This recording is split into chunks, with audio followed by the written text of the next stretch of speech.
Hey guys, welcome to my December anime pickups video part 1.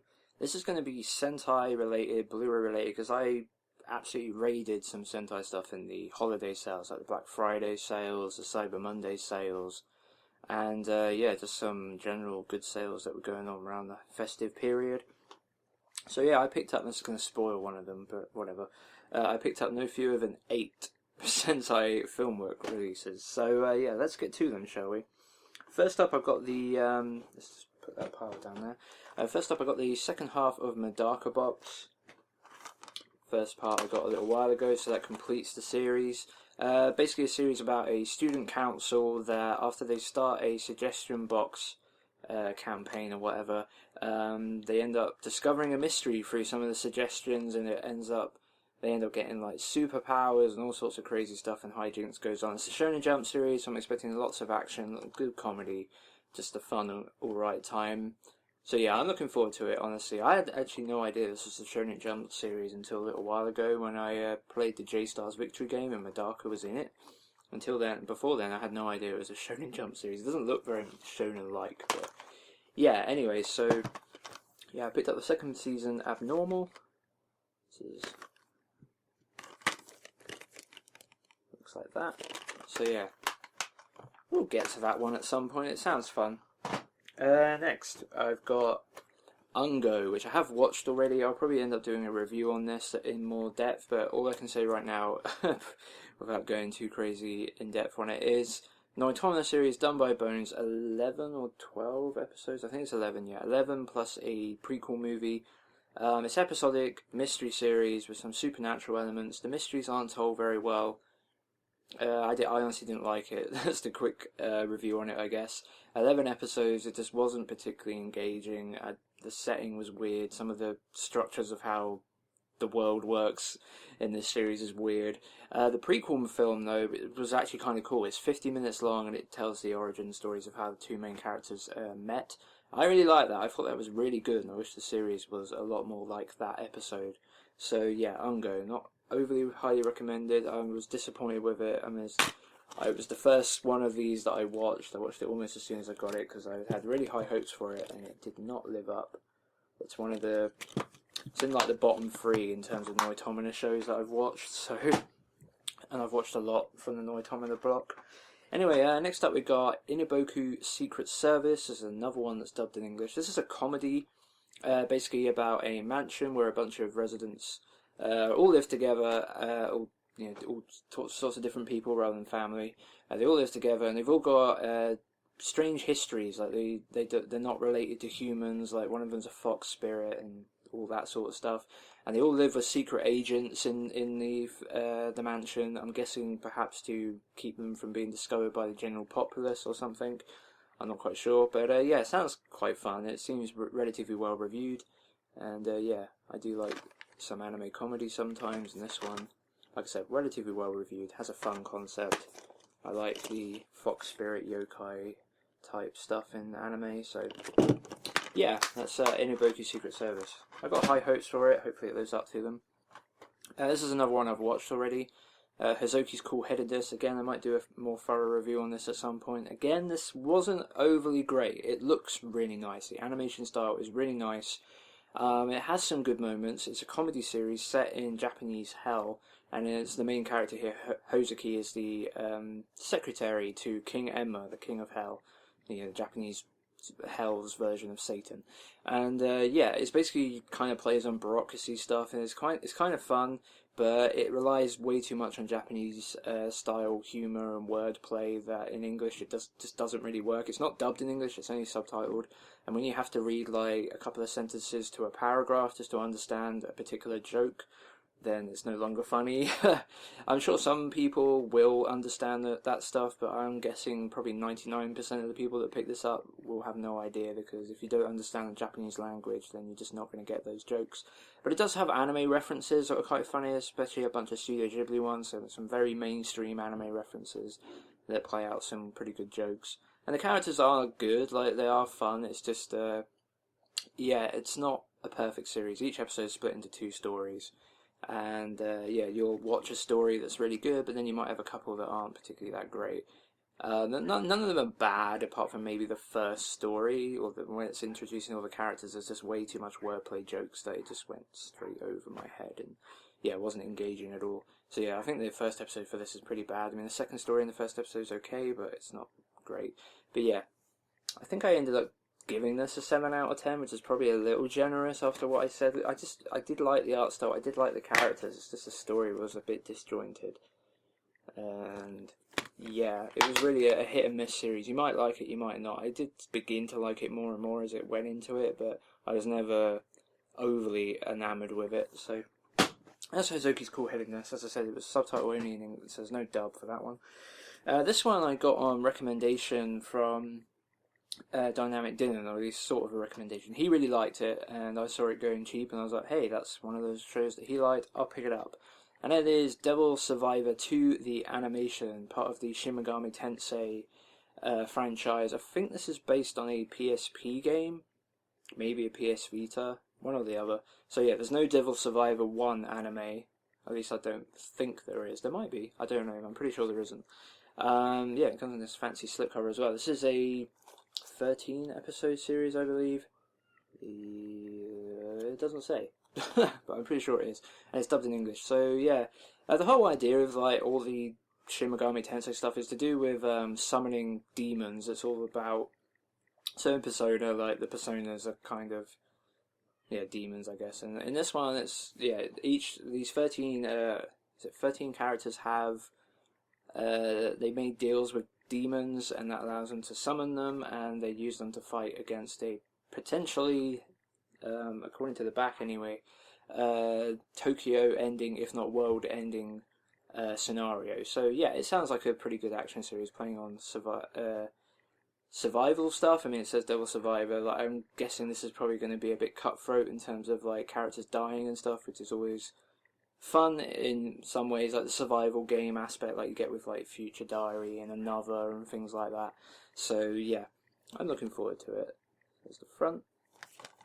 And the back comes in this nice slipcover, just like the DVD did. And the spines, you see it's all shiny and stuff. Not doing well with the camera.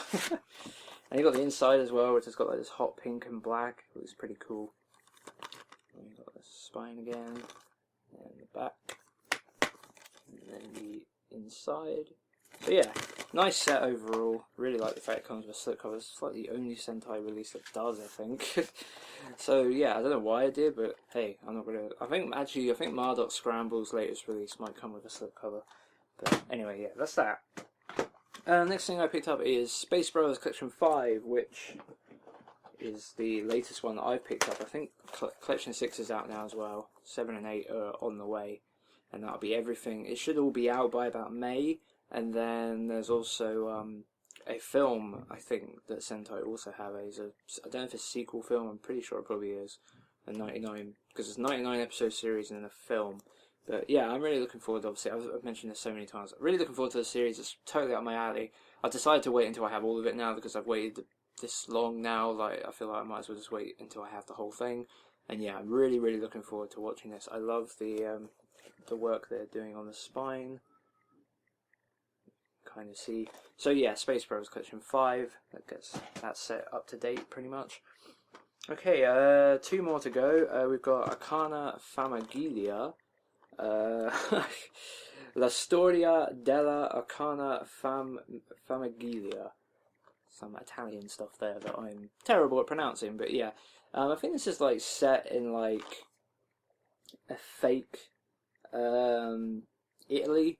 I don't think it's actually set in Italy, but it's set in a place that looks very similar. And yeah, it plays on like mafia stuff. It's a 12 episode series in the OVA, dubbed in English.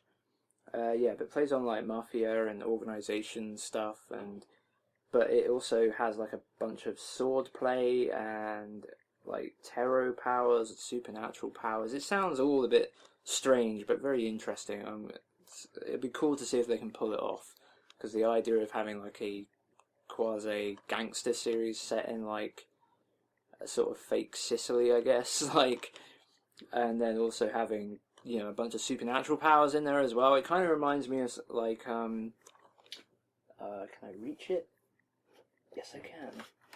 Sort of reminds me of something like Night Raid of 1931. This is a series which plays on similar elements, like a underground organization set in Shanghai in 1931 around the Manchurian incident, and yeah, the main characters all have like X-Men type superpowers, and it was really cool. I really liked it, so I'm really hoping this kind of is something similar, at least, like in terms of concept. I think this is going to be a bit more shonen action comedy compared to Night Raid 31, but which played a bit more serious. But yeah, I'm looking forward to it. So this is the front, spine, and the back, and then the discs on the inside. Yeah, so that's that. And then we got one more, Dusk Maiden of Amnesia. Really, really happy to finally have this in my collection. I've been meaning to get it for so long. This is like one of the best deals that Sentai have ever done, like before their collector's editions and stuff. And even then, like, because this was priced pretty much around the same as like the normal collection releases you get from Sentai. Yeah, so why is this such a good deal? Well, it's 12 episodes plus the OVA, so it's 13 episodes. It's dubbed in English. It also comes with 2 soundtrack CDs. And it also comes with commentary tracks for every single episode from the Japanese cast. I don't know how that will play, what that will be like, but yeah, that's pretty cool that it has all of that as well, because that's a Japanese extra that you just don't get very often on the the English releases. And finally, there's also the extended version of episode 12 as well, which is really cool because Sentai have kind of dropped the ball with that a lot of times. Like, Sentai don't always include OVAs that are out already, and they don't always get the extended versions of episodes. Like, they didn't get the director's cut ending for Gatchaman Crowds and things like that. It's kind of frustrating, but yeah. So this is a supernatural horror-ish mystery series about a paranormal investigations club that discovers that, and I think this is like probably around the first episode, or at least one of the people in the club discovers that their manager of the club, or the head of the club, I guess, is actually a ghost that died 60 years earlier, and she doesn't know how, and now they have to find out how. Because that's obviously what they would do in that situation. They're a paranormal investigations club, yeah. So it sounds kind of cool. I've heard pretty good things about it, and yeah, the art style looks really nice. I'm very much into mystery, supernatural stuff, so yeah, this should be pretty cool. So we got Dusk Maiden of Amnesia, spine, and back. On the inside, we've got the track listing for the CDs, which I still need to put on iTunes.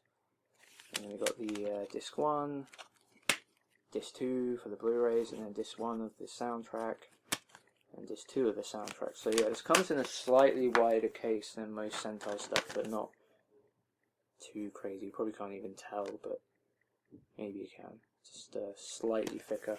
But anyway, yeah, so let's just quickly do that.